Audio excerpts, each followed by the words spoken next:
Hey everyone, welcome back to the channel. Thank you all so much for being with me here today. I appreciate each and every one of you so very much. Thank you for being with me here today. And depending on where you are in the world, Happy New Year's Eve or Happy New Year. Hope you have a wonderful and safe New Year. Thank you so much once again for being with me here today. Today's the last video of 2025 for me. I'm doing my very last best of 2025, if you will. We'll be taking a look at audiophile vinyl reissues of jazz albums, my favorite ones. I've got 10. I'm going to rank them for you.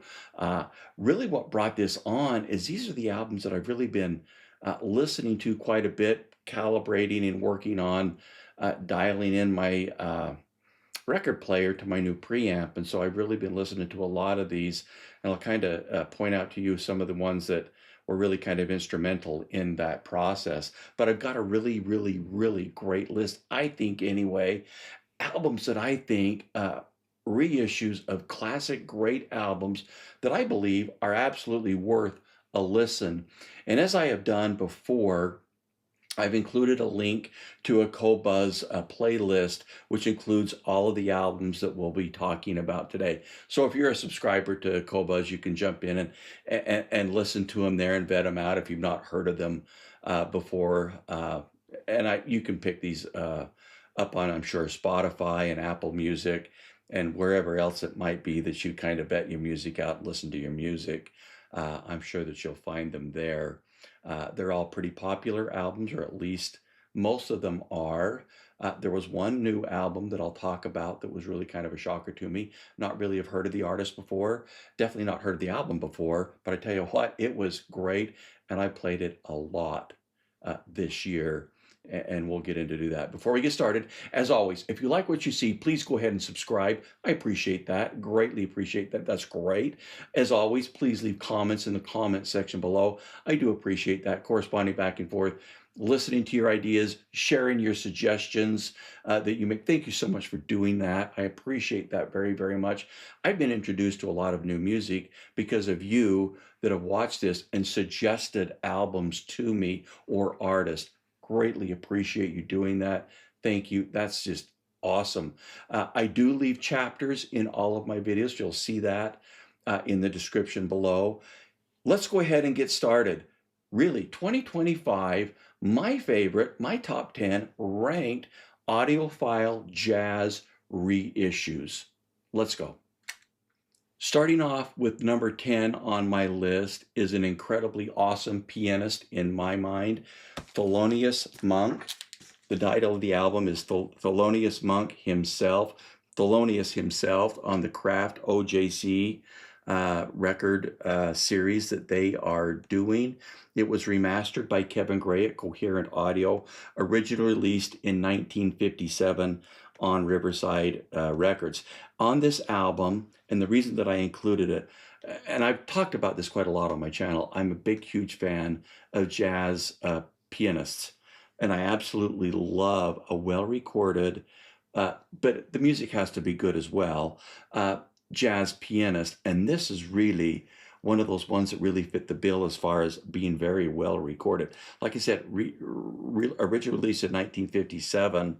The sound quality here, the mastering job by Kevin Gray, is absolutely excellent. On the very first track of the album, April in Paris, it's a beautiful, absolutely wonderful song being rendered here by Thelonious on the piano.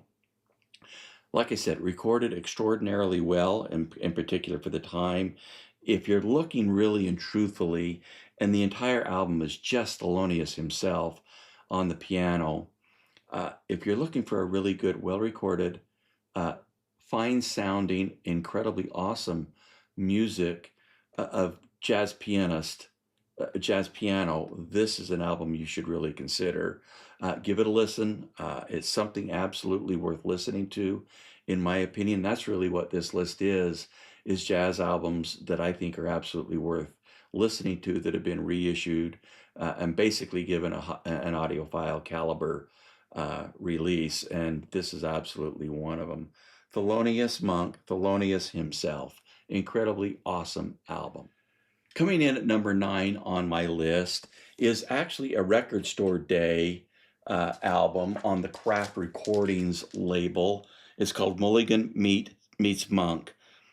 This has really turned out to be a really neat album. I just really wasn't prepared for the type of music that I'd be hearing on this when I picked it up on Record Store Day, but it sounds incredibly well. Once again, Kevin Gray did the remastering for Craft Recordings. This was originally released in 1957 on Riverside Records. Incredibly awesome. The musicians on the album, besides Mulligan and Monk, of course, are on the baritone saxophone, Gerry Mulligan, bass, Wilbur Ware, drums, Shadow Wilson, and of course, piano, Thelonious Monk.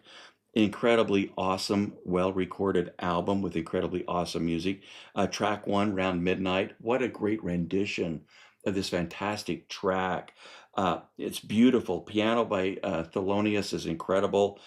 Mulligan's baritone sax is really quite awesome.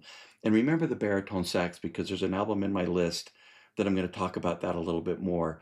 I've just not really found the baritone sax to sound quite like it does on one of these albums, and I'll share that with you as we get going through this a little bit more. And then, of course, Wilbur Ware on the upright bass. It really does have excellent weight. It's recorded really well back in 1957, and Kevin Gray did a really great job in mastering it. The vinyl is excellent. It sounds incredibly well. Not very noisy in any way, shape, or form. Pretty quiet vinyl. Incredibly awesome jazz album. Mulligan Meets Monk, Record Store Day on the Craft Recording label. Excellent album. In at number 8 on my list of audiophile jazz reissues for this year, 2025, was from the box set right here of Coltrane, 1960 to 1964, that Rhino High Fidelity released just I don't know, a couple months ago, I think. And I got a link to a video that I did on that entire set that I'll put in the description below. But my favorite album out of the box is My Favorite Things, John Coltrane, My Favorite Things. It was remastered by Kevin Gray at Coherent Audio. Boy, he's done a lot of remastering of great albums. It seems like on every one of my lists that I've done of great albums, new jazz albums. I did a 10 best of those, pop, rock, blues. I did a 10 best of those, and I think I mentioned his name a few times on those, each one of those as well. But he did a great job on this. The title track, my favorite things. Wow, what an incredibly awesome track it is on this. This is the mono version that Rhino High Fidelity did. It's just absolutely a beautiful, beautiful song. My Favorite Things. The piano in the track is incredibly awesome. It's just absolutely wonderful. McCoy Tyner is the one on the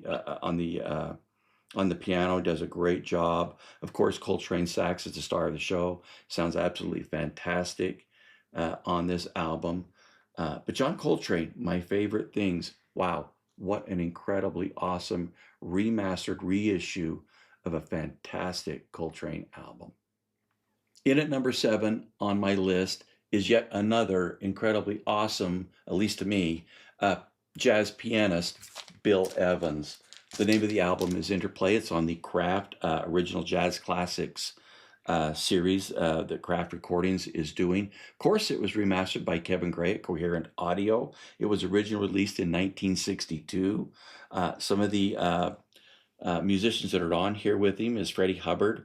I believe he's on the trumpet. Percy Heath is on bass. Jim Hall on guitar. Philly Joe Jones is on the drums. And I tell you what, this is an incredibly awesome recording as well. Kevin Gray did a really nice job with this. Track 1, You, the Night, and the Music. Bass from Percy Heath is absolutely beautiful, smooth, very detailed with proper weight in the recording. Piano, as you would expect, sounds absolutely natural, clean, and very well detailed.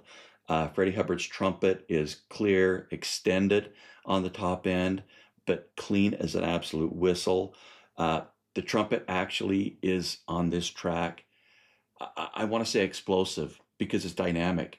There's some very loud passages in there. It doesn't break up. It doesn't get gritty. It doesn't get edgy.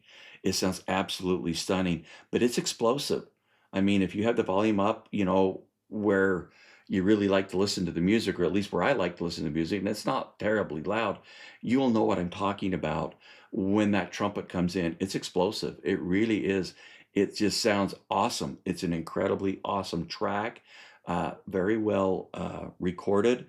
Musicianship of these people is just absolutely stunning. Uh, Philly Joe Jones on the drums. They're absolutely very well detailed, good weight to them. Jim Hall's guitar is spectacular. As I have, it just sounds incredible on here. Very well detailed and it's clear as an absolute bell. But really, I know it's a Bill Evans album, but boy, I tell you what, listen to Freddie Hubbard's trumpet on this track in particular. The first track, You the Night, and the music. Wow, it's crazy good. Excellent, excellent album. Bill Evans, Interplay. Coming in at number 6, I really couldn't leave this album off the list because it's really good. On the Blue Note Tone Poet series, Frank Sinatra in the Wee Small Hours. What an incredibly awesome album. Musicianship on the album is the backing orchestra here is the Nelson Riddle Orchestra, where Nelson Riddle is conducting. Excellent musicianship. Of course, Frank's voice is nothing but incredible. On this album, Kevin Gray at Coherent did the remastering on it. It was originally released on Capitol Records in 1955. Track 1 is the title track, In the Wee Small Hours. Frank's vocals are absolutely beautiful. The Nelson Riddle Orchestra is beautiful. It sounds absolutely wonderful. Bass, horns, strings, everything sounds really, really quite nice and pretty darn well detailed, surprisingly for the age of the recording, 1955. Excellent remastering work by Kevin Gray. Frank's vocals on here sounds stunning. They really and truly do. Absolutely an album worth listening to, in my opinion. Frank Sinatra in the Wee Small Hours. Coming in at number 5 on my list, Sarah Vaughan, Crazy and Mixed Up. This is on the Pablo series album. It's on the Analogue Productions redo of some of the Pablo series albums that they have done. This one has been remastered by Matthew Luthans, and it's really an incredibly awesome album. Of course, musicians on here as well as Sarah Vaughan on the vocals is on the bass, Andrew Simpkins, drums, Harold Jones, guitar, Joe Pass, piano, Roland Hanna, and of course, Sarah Vaughan on the vocals. Track 1, I didn't know what time it was. Piano is absolutely excellent and stunning on here, along with the bass. Joe Pass's guitar is incredible. Really sounds awesome. Of course, the star of the track and the entire album is Sarah Vaughan's voice. I love her voice. Her vocals are absolutely stunning, in my opinion. This is one of her best albums as far as I was concerned. It's an incredibly awesome. Track 3 on the album as well, Autumn Leaves. This is probably the best track on the album, as in my opinion. It just sounds absolutely wonderful. Sarah Vaughan's vocals are, once again, just simply stunning. Very, very well recorded album. Now, this is on the Pablo series, and I've talked about this before when I've actually done some comparisons with Analogue Productions series of Pablo records that they are doing and the original Pablo series. If you happen to have this album on Pablo Records in excellent condition, there's really no need for you to buy it again. In fact, I've stopped. I only buy these albums on the Analogue Productions remaster list that they're doing if I don't have them, or if I don't have a very good copy, one that's scratched up and dinged up, and truly like the music. This is one of those albums where I truly like the music and didn't have a copy of it originally, but the original Pablo series is as many of you well know, and we've talked a little bit about it on my channel when we reviewed Pablo records.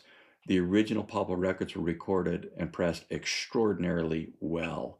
So if you have a very good copy of this album, you don't need to go out and buy another one or this remastered version. This is just my opinion. Of course, like I say, if you don't have a good copy of it, or if you don't have a copy of it, one thing that you are getting is a brand new album, brand new pressing that's quiet, and it sounds absolutely stunning.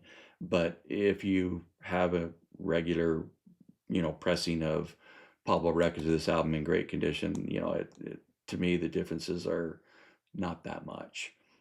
But anyway, a great, great album. Crazy Mixed Up by Sarah Vaughan. Incredibly awesome album.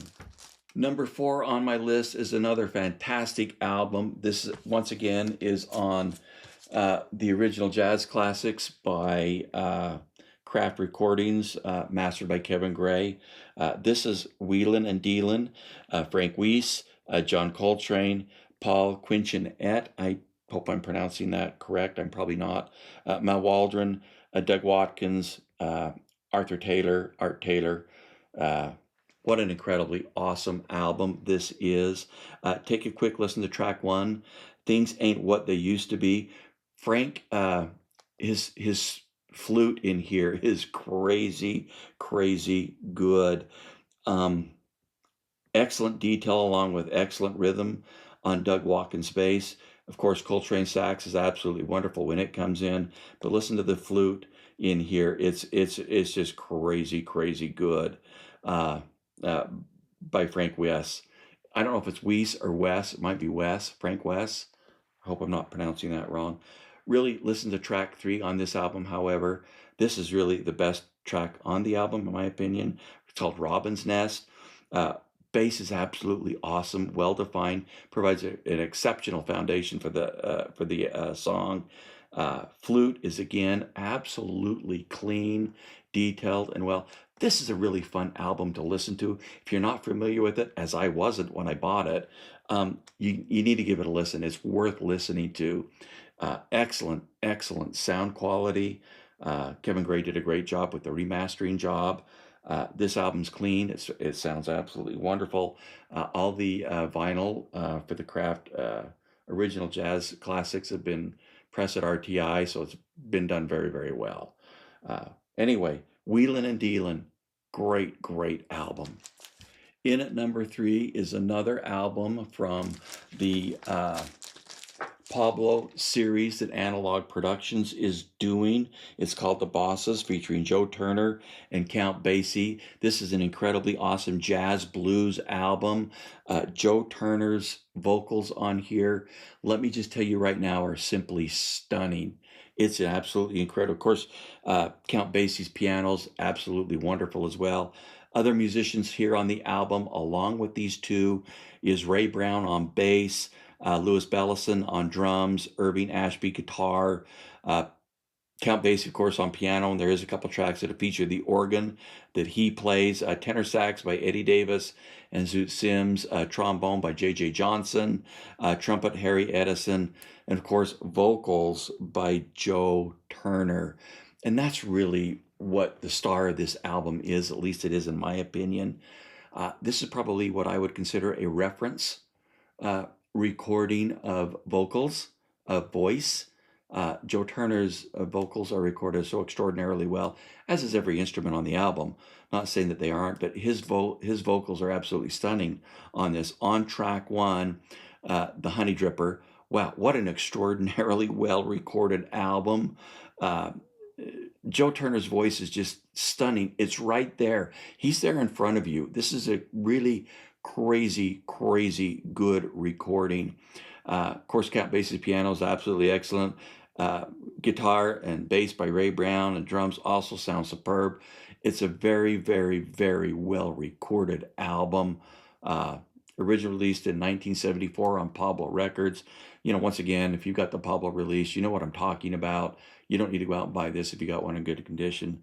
But this is an absolutely stunning sounding album. If you don't have it, it's not a bad price, 33 RPM. You're getting a brand spanking new album that's on quiet vinyl. But wow, incredibly awesome. Whether it's on the Analogue Productions series or whether you have an original Pablo pressing, You obviously know what I'm talking about. This is a stunning, well-recorded album. The Bosses, Joe Turner and Count Basie. Number 2 on my list, I had a battle with this one and number 1, but this one I put at number 2. I think I may have talked about this before on another video that I did, but I couldn't remember what it was. But it's Marion Brown. Vista is the name of the album. On this album that was done on the Verve Impulse label, it was remastered by Ryan K. Smith at Sterling. It was originally released in 1975 on ABC Impulse label. Ryan K. Smith has done an incredible job with this. This album sound quality wise, this album is stunning. It really and truly is. It sounds incredibly well. On the album, the musicians are Marion Brown, alto sax. On the bass is Reggie Workman, drums by Jimmy Hops, piano and Fender Rhodes is that by Anthony Davis, and tambourine and congas by Jose Golico. On track 1, Maymoun is what I'm going to say it is. I'm not sure if that's pronouncing it correct. What a great track it is, though. It is such an incredibly awesome sounding track. Marion Brown saxophone is absolutely stunning up front, very, very well recorded, clean, extended top end. It sounds wonderful. The bass and piano and drums are very, very, very well recorded. It sounds absolutely stunning. There's also some synthesizer work on the album. That also sounds wonderful. Good bottom end, might I add to that. But really an incredibly awesome rendering on this album. Track 2, Visions. It's a track that was originally written by Stevie Wonder. This track has vocals on it, and it doesn't necessarily list who the vocalist is, but it's incredible. It sounds awesome. This is just an incredibly well-recorded album. Like I say, vocals on this track are absolutely wonderful. Piano, bass, and of course the sax is stunning. You got to give this album a listen, vet it out, listen to it. It's absolutely, in my opinion, worth a listen.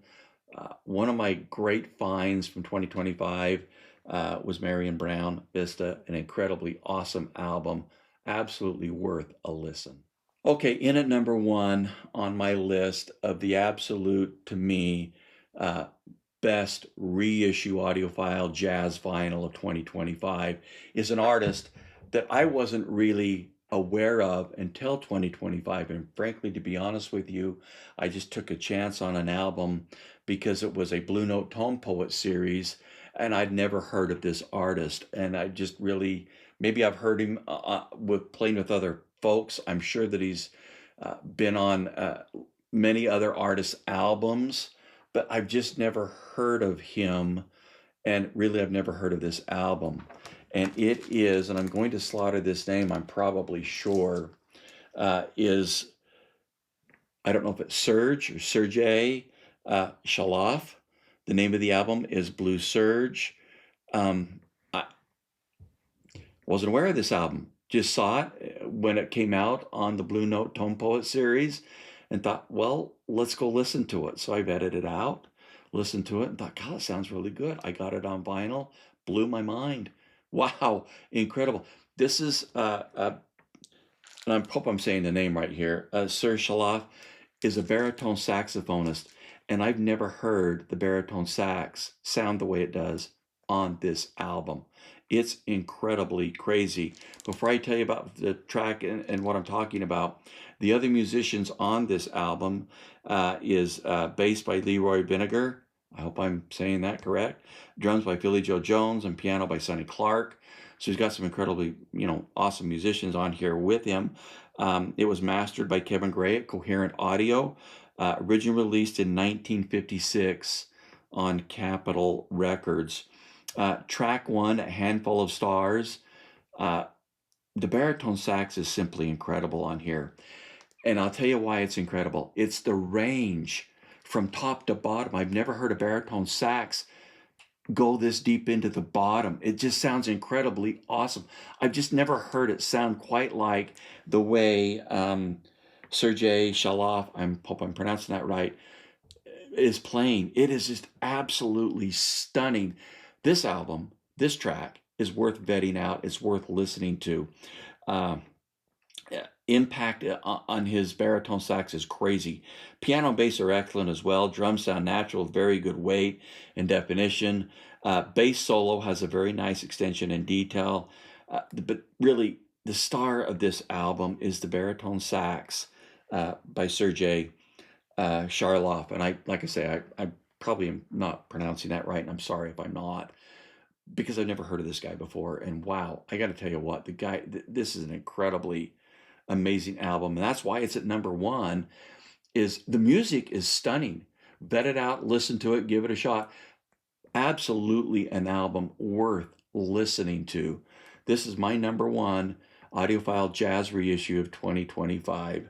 Serge Chaloff, Blue Serge. Wow, what an incredibly awesome album. That's my list of albums, and I've told you at the start, I did put a playlist in the description below on Qobuz. If you happen to be a subscriber to Qobuz, you can go in and listen to these albums. And to be honest with you, up until I got a new preamplifier with an incredibly awesome streaming DAC, they sound incredibly awesome being streamed. Most of these are in high resolution on Qobuz. They sound absolutely crazy. However, in just short comparisons that I did, to me, the vinyl just has that alive, that more presence, if you will. The vinyl does sound better, but I'm telling you what, and I'll be talking about this when we get into the 2026, into the new year. We'll be talking a little bit about digital streaming and the advances that it's made and how it's kind of changing some of the things that I'm going to be doing, and I'll talk about that with you in another video. But really, what an incredibly awesome list of jazz albums, at least they were to me. Love to know what your thoughts are. What did I miss? Let me know. Put some suggestions in the comment section below. Let me know what you think of my list. I appreciate your comments so very, very much. Upcoming videos for 2026. I've really got some really fun stuff coming down the pike. What we'll be covering in January, we'll be reviewing the Moon by Sim Audio 891 streaming DAC preamplifier. We'll also be reviewing the Dan D'Agostino S350 amplifier. We'll be looking at a couple of new, audiophile reissue labels that have just come out recently that at least I've just been becoming aware of. One is Gomet, and I'm not sure if I'm pronouncing that correct. They've only got one album out that I do have coming that we'll talk about. And then, of course, the Vinyl File series by Universal Music Enterprises. We'll be taking a look at some of their albums as well. Thank you all so much for watching today. I appreciate each and every one of you so very much. Please leave comments in the comment section below. State I love hearing from you. Please have a very, very safe and happy new year. Thanks for watching.